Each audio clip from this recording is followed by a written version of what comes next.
I live in a small town just outside of Canada's capital city of Ottawa called Manotick. It's a lovely little place with many heritage buildings, one of which I'm currently sitting in while writing this down. I grew up in Ottawa, just down the street, so I was very familiar with the city from a young age. It was a common school field trip destination as it had a famous local attraction, the Watson Mill. I remember going for tours of the mill as early as grade 3. The mill serves as the heart of Manotick and hosts many local events. It's open every day for the public to tour, and you can walk across the old stone control dam, which harnesses the running waters of the Rideau River to mill grains. The mill and surrounding historic buildings are dedicated to educating the public on the history of the area. They even have people dressed in the garb of the 1800s who will take you on little tours and answer your questions. Our house is just down the road and is part of the local historic tour weekends, bringing a lot of yuppies on strolls through the lovely neighborhoods, especially in the fall, when Canada is at its most magical. The Watson Mill is a famous haunted destination in the Ottawa area. Newer management of the mill has made efforts to sweep the spooky from its history, but the tragedy that occurred in the mill can't be erased. The mill is said to be the home of the ghost of Anne Currier, and this is her story. Joseph Currier was a native of North Troy, Vermont. He had known his fair share of sorrows, as in 1855 tragedy struck when all 3 of his children died within 5 days of each other. Just 3 years later, his first wife passed away, leaving Joseph a broken man. Seeking solace, he traveled to the serene waters of Lake George, New York, and checked into the Crosby Side Hotel. It was there, amid the tranquil setting, that Joseph met Anne Crosby, the tall and radiant daughter of the hotel's proprietors. Anne's beauty and warm, kind demeanor sparked something in his heart, and before long, the two were married. Their love carried them onto a honeymoon across the northeastern United States, filled with hopes of a brighter future. By February of 1861, Joseph was now a co-owner of a new grist mill in Manotick, Ontario. Wanting to share his pride and joy with his young bride, he brought Anne to see it. The mill, a marvel of its time, had just celebrated its first anniversary. On a cold winter's night, Anne wrapped herself in flowing garments and toured the mill with wonder in her eyes. The machinery whirred and clanked around her, a testament to Joseph's success. But, in a tragic twist of fate, her elegant white flowing dress became caught in the spinning turbine equipment. In a horrifying instant, Anne was thrown violently against a support pillar where she perished on the spot, leaving Joseph utterly devastated. Grief-stricken, Joseph could no longer bear the sight of the mill. He sold his shares to his business partner Dickinson and left Manotick forever. Anne was laid to rest in Beechwood Cemetery in Ottawa. But Anne's story didn't end there. Locals and visitors alike claim her spirit lingers in the mill to this day. They speak of bloodstains and fingernail marks etched into the post where her life ended on the 2nd floor. People report feeling a sudden chill and the unmistakable sensation of being watched in the very spot where her life came to such an abrupt end. It is as if Anne never truly left. As you can imagine, locals know this story well. We heard it as children when we visited the mill in the fall on field trips. There are conflicting reports as to what actually happened to Anne, with a family friend writing back to England at the time, claiming to have witnessed her death and that she was thrown into the machinery and torn to pieces before their very eyes. Old groundskeepers of the mill have reported 2nd-story windows, long sealed shut by age and lack of use, flying open in the middle of the night. There have been countless reports of sightings of a young woman in the window or of hearing screaming and crying. When you visit the mill, you can walk right up to the spot where she died and touch the post where she supposedly hit her head. It can be a very eerie place when you know what has taken place there. They used to do haunted sleepovers in the late 90s and early 2000s. I had a friend go as part of her Girl Guide activities, and they were all scared silly over the experience. It's a lovely spot during the day, and I highly recommend it. But now on to my house and my personal experiences. As I said, I live in one of Manotick's heritage homes that is older than Canada, has been a country. My family bought this house several years ago, and every owner can be traced back since it was a cabin in the middle of nowhere built to shelter the original owner. It has served many uses in its lifetime, including the local doctor's practice. It is bizarre to think about sometimes. People lived and died on an operating table in the room where I now watch TV, with their loved ones eagerly waiting in the next room, which is now our powder room. There is no doubt that people have moved on within these walls. That is an easy assertion to make of any dwelling of a certain age, but it is particularly noisy here at times. To those who are sensitive, it feels a bit like a crowded waiting room. Other times, it's more like snapshots of moments long past. I wouldn't say there are specific people left behind, but there are fragments impressions of the many people who have come and gone. But on very rare occasions, there is an oppressive atmosphere that gives us the heebie-jeebies. This strange phenomenon is what I'll focus my story on. I'm not overly fond of upstairs. I've had most of my creepy encounters up there, as it is the least updated area of the house. The room I used to sleep in with my baby girl is the worst in the house, and I hate to sound cliche, but the closet was the reason. It's old, with a heavy door that you really have to work at to turn and open, despite the fact that it will swing open violently in the middle of the night or as you're walking past it in broad daylight, completely at random. For example, one night a few months ago, I had put my daughter to sleep and headed downstairs with the baby monitor to watch TV with my family. I have the monitor on her at all times, and it's always in my line of sight. We're chatting and watching TV, and I see the sound indicator in her room go off, but I hear nothing. There's a pause. Then my daughter, from a dead sleep, lets out an ear-piercing scream and begins to wail. She continues to scream at the top of her lungs as I rush upstairs to comfort her. She has only ever done this once before in her life, and it was when she was very, very sick. So obviously I'm concerned. As I get to the door and push it open, I am overwhelmed with fear and dread hanging over my shoulder. It felt like the entire space to my right was a giant dark cloud of terror. It's like that feeling you get when you sense something is behind you. My daughter is now sitting up in bed, screaming and crying, facing the corner of the room. She's recoiling and pointing at nothing I can visibly see. Then the closet bursts open across the room in the dark. Motherhood trumps all. I rush to the bed, jump in with her, and hold her tight to me. I rock her back and forth, shushing her gently as I sit in the dark. The oppression I feel makes me think that my fear is fueling whatever is happening, and the more I cower, the more powerful it becomes. When I'm in a pinch in the middle of the night as a new mom, I've taken to calling on my grandma, who passed away in 2020, to ask for help. It's often my last-ditch, desperate, sleep-deprived plea to my ancestors when my little one has a fever or won't settle. I know it sounds dramatic, but parenting is hard. Anyway, I bring up my grandma, then my husband's grandma, and I ask my family to watch over us and please help me out. I'm sure other mothers can relate to this feeling. When you're holding your child, you feel such a powerful love that it empowers you to be brave. I was once told that envisioning a white light radiating out of you will help repel bad spirits. In that moment, reflecting on my beloved grandma while holding the creature I loved most in the world, it became an easy thing to do. The oppressive feeling goes away. My daughter calms immediately and falls asleep peacefully. I go downstairs to my in-laws and husband, clearly shaken by what just transpired. They immediately ask what happened. As I begin to tell them exactly what I just told you, before I can finish, my mother-in-law asks if the closet door opened. Turns out she had many experiences in that room, but didn't want to mention it while I was sleeping in there. She had spotted dark figures upstairs on numerous occasions. Since she bought the place, she's had many injuries. She's fallen down the stairs multiple times and has slipped doing the simplest things.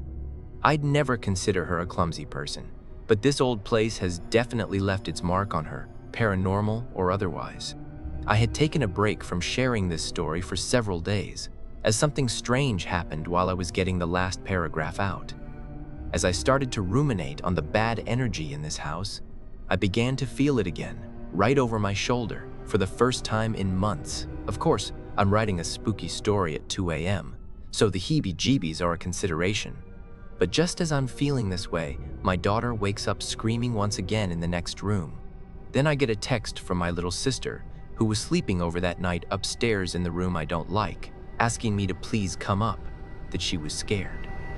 The closet door had swung open on her, and she could feel the same oppressive presence. It seems that bringing attention to this entity empowers it to make an appearance. So now I'm in a mad dash to conclude this story before I conjure up another sleepless night for myself. Toddlers provide enough of those already. Personally, I think it's time we moved house. We moved back to our apartment complex, where I had already experienced strange things before.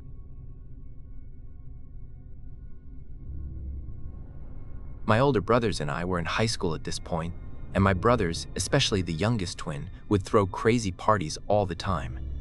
There were always at least 13 people there whenever I got home from school, which drove me crazy. My mom was a single mom of 4 and was always working, so we basically did whatever we wanted. One day, a group of my brother's friends decided it would be a great idea to play with a Ouija board in his bedroom.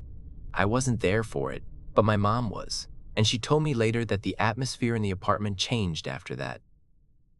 My brother, who never believed in ghosts or anything remotely paranormal, began to experience strange things. He told us that someone in the group acted possessed, passed out, and saw a face appear out of the blanket on the wall above his bed. I wasn't there to witness it, but after that, the house just felt different. In my room, I felt uncomfortable. It was an eerie feeling, and I didn't like being alone. I had a dog that would growl and bark at my closet for no apparent reason, which only added to the discomfort. There was one particular day when I was working on a school project in my room with my dog lying beside me, when I felt something staring at me. I didn't actually see anything, but my dog started barking and growling like something invisible was coming down the hallway toward us. I was frozen. My dog was going crazy, barking louder and louder as though something was right in front of us. Then, all of a sudden, the barking stopped, and my dog's eyes followed something as it moved around the dining room.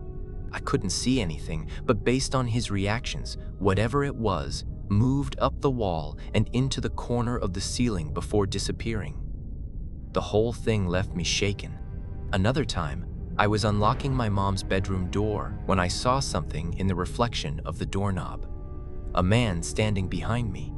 He was tall, wearing a white doctor's jacket and had a black mustache. I screamed and ran out of the apartment, too afraid to look back. I was certain I had seen something, and it wasn't a figment of my imagination. A friend of mine who came over also had a strange experience. We were sitting in the living room talking about random things when suddenly everything on top of the fridge fell onto the floor.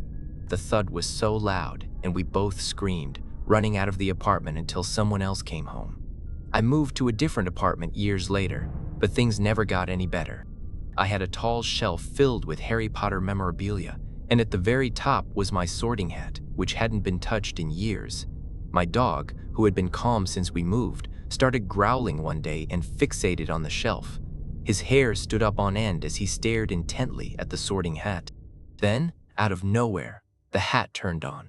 I heard it speaking its phrases even though no one had pressed any of the buttons. I picked it up to investigate and realized there were no batteries inside.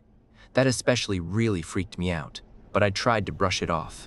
A few minutes later, the hat turned on again, this time saying something different. I was so spooked I didn't know what to do. To make matters worse, I started experiencing sleep paralysis. There was one night in particular where I had a vivid nightmare. I saw a demon crawling down the wall, moving toward me as I lay in bed unable to move. It watched me, and I felt utterly powerless. I started saying, "Jesus Christ," over and over in my mind, trying to wake up, and somehow I finally broke free.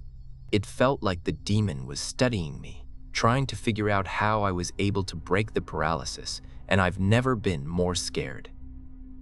On another night, I saw something stranger still.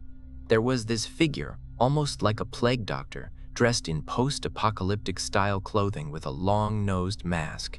Its head was glitching, jerking side to side as it walked toward me with a needle in hand. I could feel it trying to prick my toe, and the sensation was so real that when I woke up, my toe hurt, even though there was no visible mark. Things didn't stop there. 2 months ago, my dog started growling at the shelf again, and the sorting hat went off as before. This time, I recorded it on my phone to have proof. I couldn't explain how or why this was happening, but it felt like no matter where I went, something was always following me. No matter how many times I moved or tried to escape the paranormal, it was as if I couldn't shake it. I don't know if it all started with the Ouija board or if something more sinister has been attached to me all this time, but I've learned to live with it. That doesn't mean it doesn't scare me, it still does. I just try not to think about it, even though deep down, I know it's always there. Watching.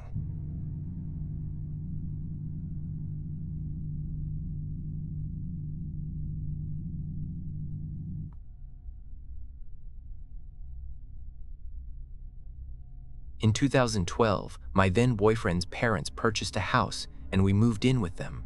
I had been living with them in an apartment prior to this for about a year, and all was well.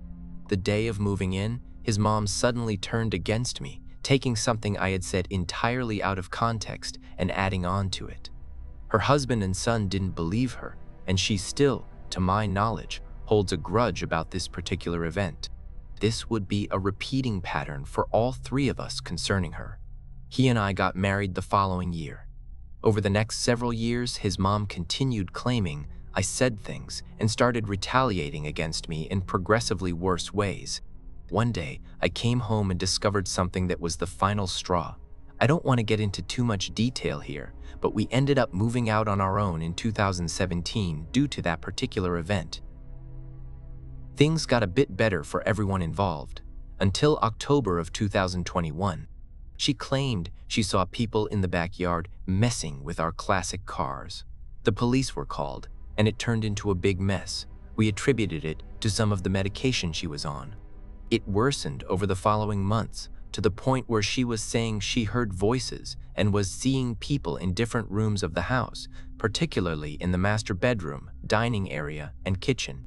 There was a death in the family that resulted in my in-laws needing to move across the country, and my husband and I bought the house from them in May of 2023.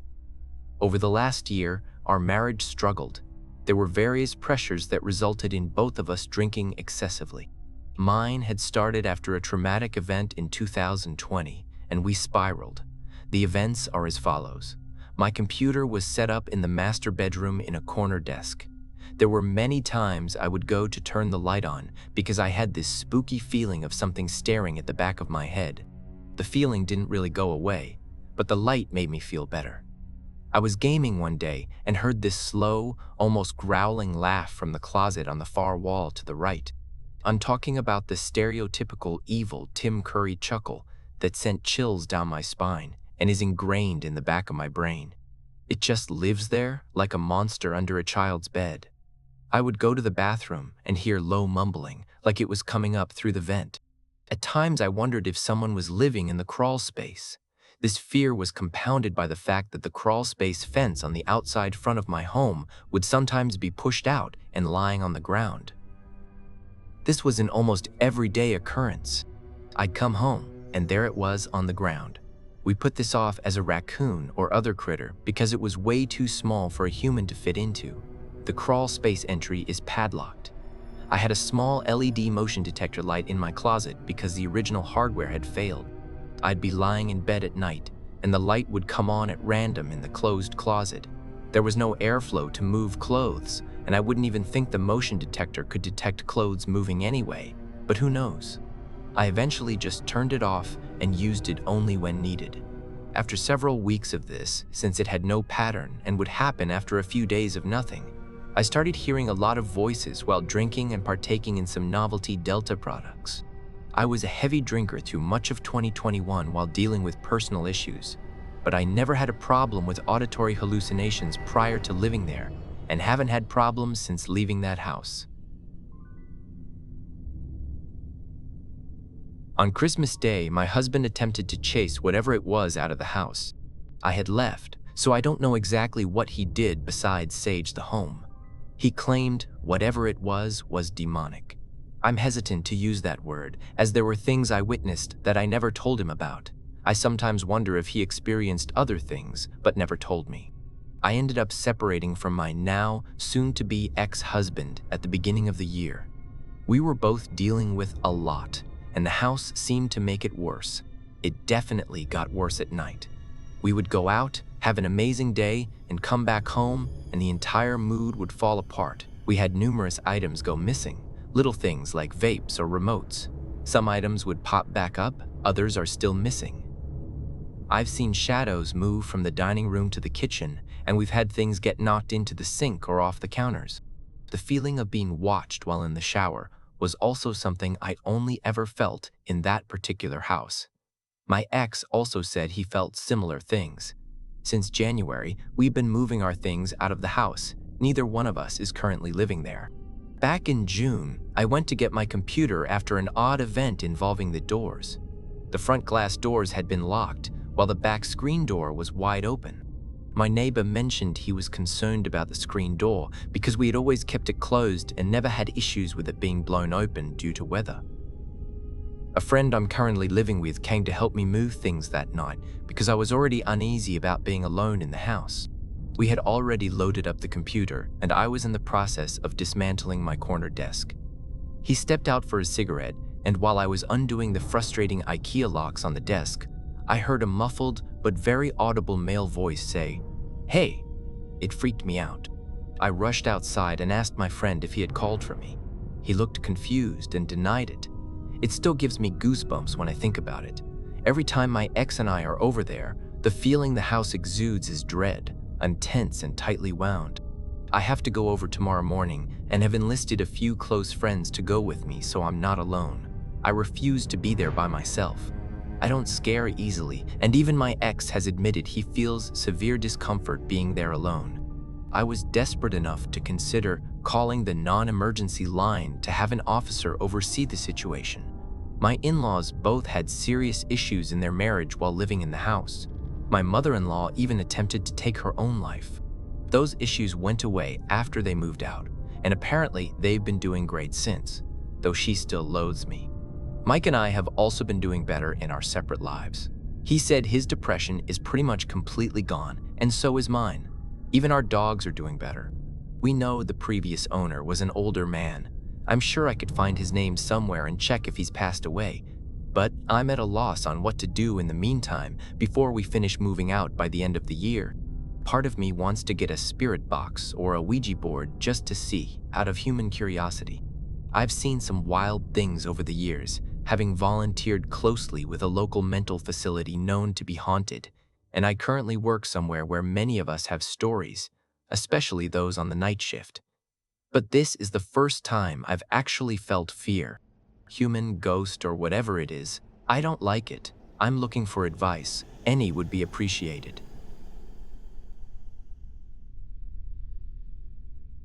My husband and I bought our 1916 Sears model home in June of 2019. I was so excited because I love old homes and always wondered about the possible haunts that could exist. I even paid a whole $1 to a website that tells you if someone had died in your house. Nothing came up. I was bummed that no one had died in our new house. My husband was very relieved. Skip to November 1st, 2021. I woke up at 6:30 a.m. to a text from a friend. She sent me a link to a local newspaper story and said, "Thought you might enjoy a little history about your home." In my sleepy stupor, I clicked the link and was greeted with a giant black and white side view of my house. In the story, I learned about Dr. Orville C. Walker, who had lived there with his wife and 4-year-old son in 1921. He was awakened for an emergency house call in the early morning hours of Wednesday, September 28th. As he got up and made his way into his garage, what is now our home office, he was shot and killed. He was taken immediately into his bedroom, which is now my 15-year-old son's room, where he died. I had no idea. I ran downstairs excitedly and approached my poor husband, who was washing dishes before work, and said, "I have the most exciting news ever about our house." When I told him someone had lost their life in our home and that the case had never been solved, He was not nearly as excited as I was. I showed him the article. Not only was it on the front page of our city's newspaper at the time, but it was also featured in the neighboring city's newspaper as well. After reading the article, my husband freaked out. You see, the day Dr. Walker died was my husband's birthday. We then realized that Dr. Orville was murdered on Wednesday, September 28th, at the age of 33. My husband would be turning 33 the following year, and I swear it fell on a Wednesday. And wouldn't you know it? He turned 33 on Wednesday, September 28th of the following year. He didn't want to be home that day, but luckily everyone seemed to like him, so we weren't too concerned about any assassination attempts. With that all being said, any activity we've experienced has always involved the second-floor windows. We frequently hear doors opening and closing and footsteps down the hall. My dogs hear them and go absolutely mental with excitement, thinking someone is coming downstairs, but no one is there. There's a window in our bedroom that we never open because it doesn't have a screen. Around this time of year in the fall, it has been found wide open. Our bedroom ends up full of dead leaves and freezing cold air. I also hear incredibly faint music at night, like it's coming from a distant radio. We've been sitting in our living room and heard the basement door in our kitchen open and close on its own. Dr. Walker's funeral was held in the parlor, our current living room. We even contacted a gentleman who works at our local library and learned a great deal from him, as he has been researching the murder for years. It turns out that the doctor was not very well liked in town by many of the men in the area due to his alleged infidelities and his unwillingness to perform illegal abortions. There were many suspects. His own family even suspected his wife of foul play. We now have stacks of court documents and newspaper clippings and plan to make a video about it one day. We did find his grave. He is buried with a simple marker in Cleveland's Lakeview Cemetery with a clear view of President Garfield's tomb and monument. No family nearby, just him.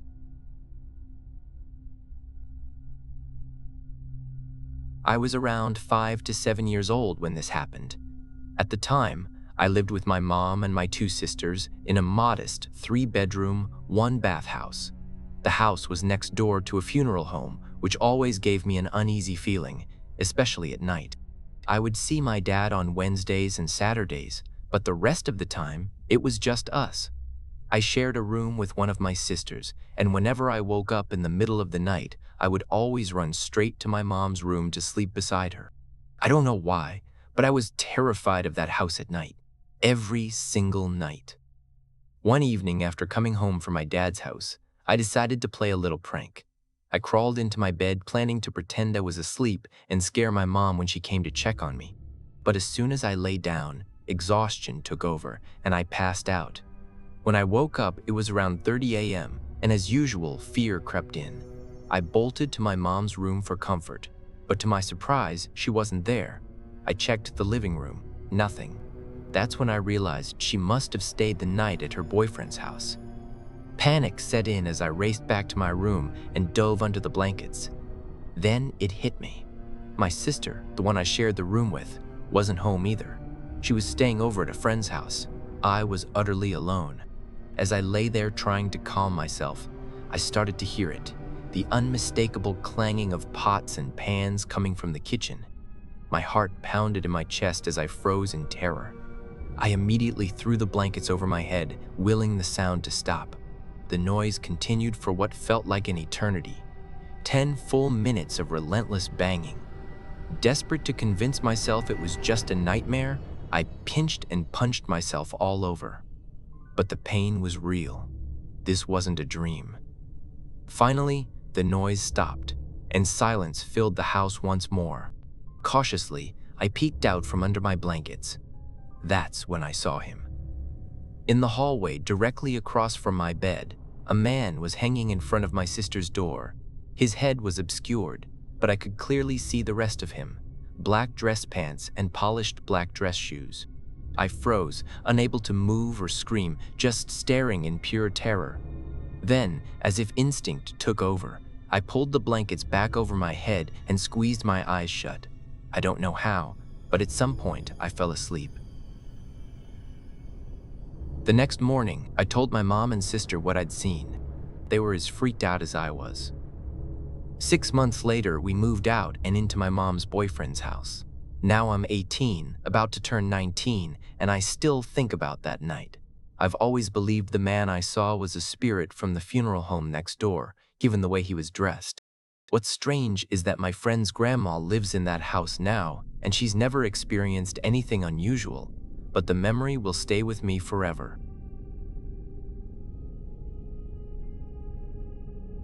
My friend Zena lives in what is believed to be a haunted house, and after a long break, we decided to dive back into ghost hunting. It's been a while since my first experience, but I still can't shake the memories. It all started with a balloon in Zena's basement closet. We were using a spirit box app, and my friend decided to try the Estes method, where she listened to the box through noise-canceling headphones while blindfolded.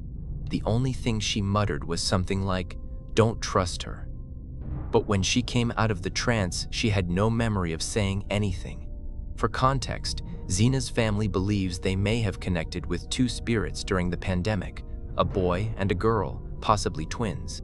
Part of me wonders if the little girl temporarily took over my friend during that session. We went into the basement, and I got this incredibly vivid mental image, almost like a story playing out in my mind. At first, I thought it might just be my imagination, but there were things I couldn't explain. I don't remember the original history of the house, but names started coming through the spirit box, and one stood out: Lincoln. I became convinced that Lincoln was a servant to the man who originally owned the house. In my mind's eye, I saw a scene unfold. A man rushing down the stairs and yelling at the servant to bring up a bottle of wine. It made me believe the basement, or at least part of it, had once been a wine cellar. When I shared this with Zena, she confirmed that the basement had indeed been a wine cellar, something I had no prior knowledge of. I even mentioned wooden walls, thinking it was just my imagination, but Zena told me her parents had removed wooden paneling from the walls. I couldn't believe it. In the story playing out in my mind, Lincoln's boss was a man in his 30s dressed in a black three-piece suit. While Lincoln and another servant searched for the wine, I saw a heavy shelf collapse on them. The vision or memory was so detailed that I could even sketch the room's layout. Then there was the piano. It originally belonged to Zena's great-grandmother. After her death, it was passed down to Zena's aunt, who eventually bequeathed it to Zena herself. The piano had also spent time in a church, where it was played during funerals. We decided to try contacting her great-grandmother. We brought the piano, a small handheld mirror, and some items that had belonged to her into the basement. Things stayed quiet until Zena asked if she could play the piano. Suddenly, the spirit box said, "No," and we both got full-body chills. I was recording the session on my laptop, but when we fled upstairs to calm down and later returned, the video file was missing. After ghost hunting, I went home, but strange things started happening. Whenever I took a shower, I felt like I was being watched. At night, I would hear knocks on my windows and see a strange orb, like the lingering spot of light you see after staring at something bright, except this one was dark blue and disappeared when I blinked. I eventually got my own spirit box, and during one session it said just one word: soul. Around that time, I began experiencing odd sensations, cold breath down the back of my neck, and a strange thought pattern as if my brain were referring to me in the third person. When I visited Zena's house again, I brought the spirit box. We didn't use it until I was about to leave. We turned it on and asked if any spirits were present. A growly, chilling voice responded, "Yes." Since then, things have been quiet. But as we prepare for another ghost hunting session, I can't help but feel both excitement and dread. If you have any advice, tips, or even an explanation, I would love to hear it.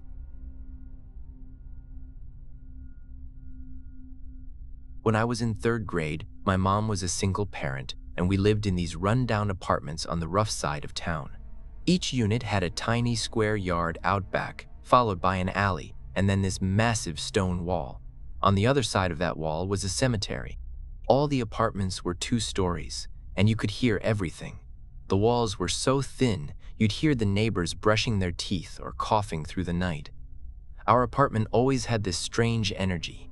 Whenever I was downstairs, I'd hear noises upstairs, like things moving around. I had a box of marbles, and sometimes it sounded like they were rolling across the tile floor upstairs. There was also a bowling pin I'd gotten for my birthday from a bowling alley, and I swear I'd hear it tip over on its own. But I didn't think much of it. With thin walls, I figured it was just the neighbors, or maybe my imagination. One night, I was in the living room watching cartoons. My mom was upstairs giving my little sister a bath when I heard something in the kitchen. We didn't have a proper trash can, just a small plastic bag tied to the back door handle for trash. The sound I heard was that bag coming untied. It fell to the floor with a soft thud. "Mom, the trash fell!" I yelled. From upstairs, I heard her shout back at me to pick it up. I hesitated though. Something about it felt off. I got up and crept into the kitchen. The light switch, annoyingly, was on the other side of the room near the door. As I made my way in, I suddenly heard this low, rumbling sound that made me freeze in my tracks. I knew what it was. The water heater. It was in a little closet next to the kitchen, just around the corner. But even knowing what it was, the sound still scared me. It rumbled again, louder this time, and again. I started backing up, moving slowly away, my heart pounding. Then, out of nowhere, I heard a sound that made my blood run cold. It was like the whoosh of a stick whipping through the air, and then a clatter. I turned and looked over my shoulder just in time to see a pen rolling across the tile floor. Now, when you walked into our kitchen, immediately to the left was the refrigerator. Next to that was a glass table, and right beside it was the little room with the water heater. On the front of the fridge, my mom had this little magnetic cup that held pens and pencils. It hung just above the table. I stood there, frozen, staring at the pen on the floor. My mind raced. The trash bag had untied itself. I'd heard strange noises. And now a pen had been thrown across the room. Even as a kid, I tried to make sense of it logically. Maybe my mom hadn't tied the bag very well. Maybe something was in the bag, an animal perhaps, that caused it to move and fall. But if that were the case, where did it go after the bag hit the floor? Why was there no more noise? And the pen, if it had simply fallen out of the cup, it should have landed on the glass table first, making a distinct sound before hitting the floor. But I hadn't heard that. It was as if the pen had been thrown. That night stuck with me. I didn't have any answers then, and honestly, I still don't.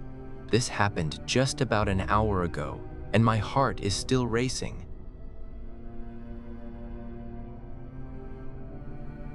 My girlfriend was fast asleep, and like most nights, I had gotten up to use the bathroom.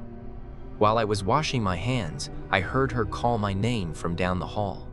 At first, I thought she'd woken up and was wondering where I was. She's a light sleeper, and it's happened before. I called back, "Just a second." But then I realized something was off. The voice didn't come from her room. It sounded like it came from the kitchen at the other end of the hallway. I tried to dismiss it. Maybe her voice had echoed, or maybe I'd imagined it. But something about it didn't sit right with me. Deep down, I knew something was wrong. For context, her house is small.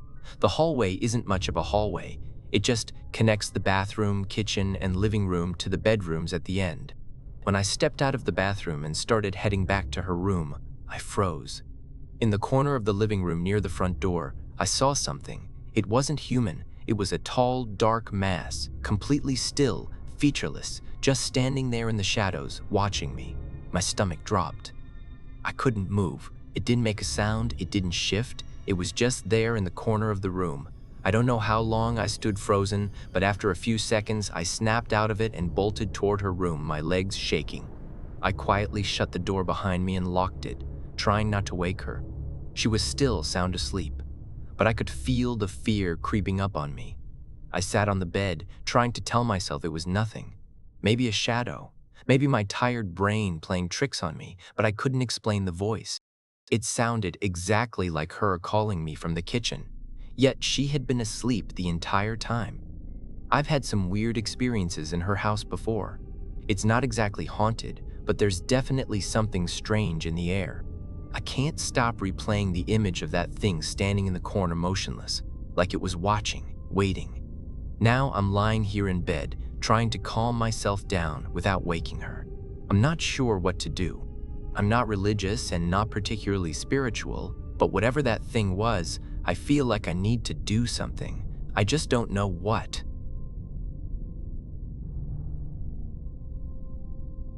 I live in an 1875 New England farmhouse in the middle of nowhere.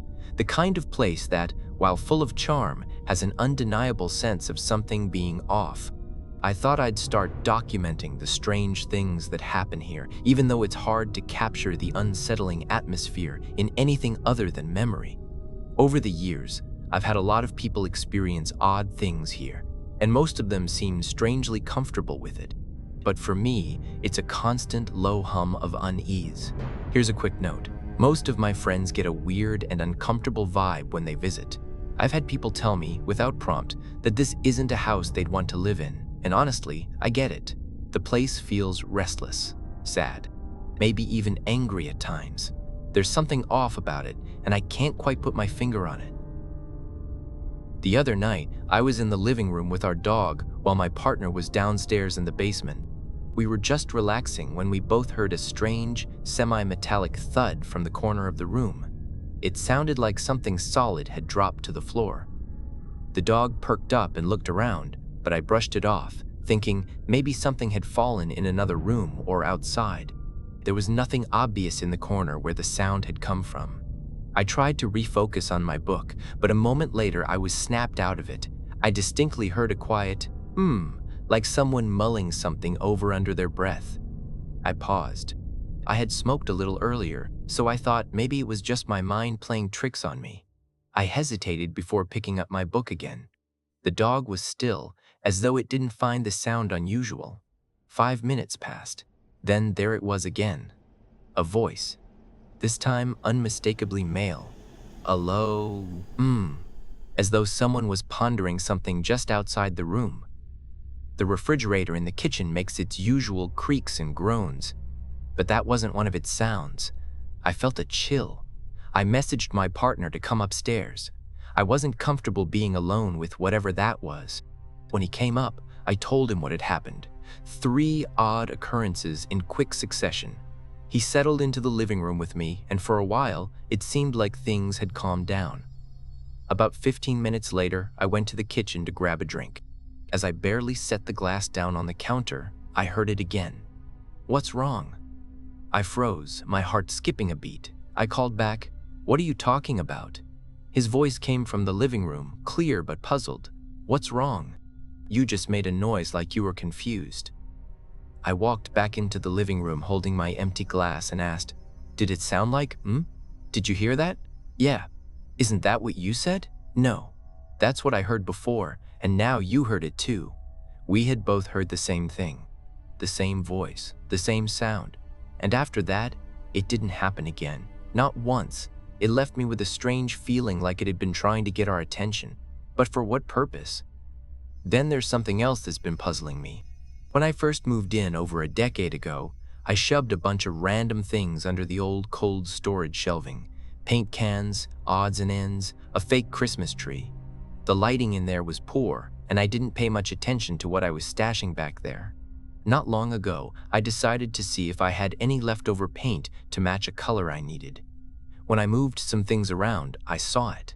A small baseball bat, standing upright on a cinder block tucked away in the back. It was odd, considering I hadn't placed it there. I didn't remember it being there when I first moved in. I sent a message to the son of the previous owners, asking if it was his bat or if it meant something to him. He said no. He never had a baseball bat, and it wasn't connected to his family. His children were all girls, and the bat didn't belong to any grandchildren either. Now I'm left with this bat sitting under a shelf, oddly placed. And I can't help but wonder, where did it come from? Could it predate the 1960s? Could it somehow be tied to the house's past in a way I haven't uncovered yet? It's just one of those strange, unexplainable things that makes me feel like there's more to this house than I've been able to grasp. Something about it doesn't sit right. It's still there. And every time I look at it, the question only grows. What if the bat is connected to something that's been lingering here much longer than I've realized? I'm curious if anyone else has experienced anything similar, anything that made them feel that eerie sense of something just slightly off in their home.